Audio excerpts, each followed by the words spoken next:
কোন ব্যক্তি যদি ইনসাফ পালন করে একাধিক বিবাহ, তাকে নিয়ে কটূক্তি করার পরিণতি কি?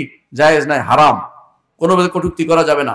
সে ইনসাফ কায়েম করছে, বিয়ে করছে, হালাল কাজ করছে, কোনোভাবেই কটূক্তি করা যাবে না। কটূক্তি করলে আপনি গুনার ভিতরে পড়বেন, কারণ আল্লাহর হালাল করা জিনিস নিয়ে কটূক্তি করা জায়েজ নাই। আর যদি কোনো এটা আপনার অপছন্দ হয়, ঈমান চলে যাবে। আল্লাহ যেটা হালাল করছে অপছন্দ করতে পারবে কেউ? না, ঈমান চলে যাবে। অপছন্দ করতে পারে, হ্যাঁ, আপনার কষ্ট লাগতেই পারে। একজন স্ত্রী আরেক স্ত্রীকে সহ্য করতে পারতেছে না, এটার কারণে গুনাহ হবে না।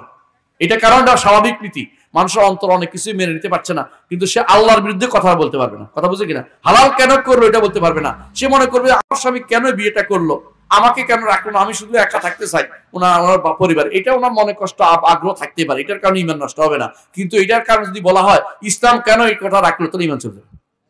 কথা পার্থক্য বুঝছেন? দুইটার মধ্যে পার্থক্য করবেন ইনশাআল্লাহ।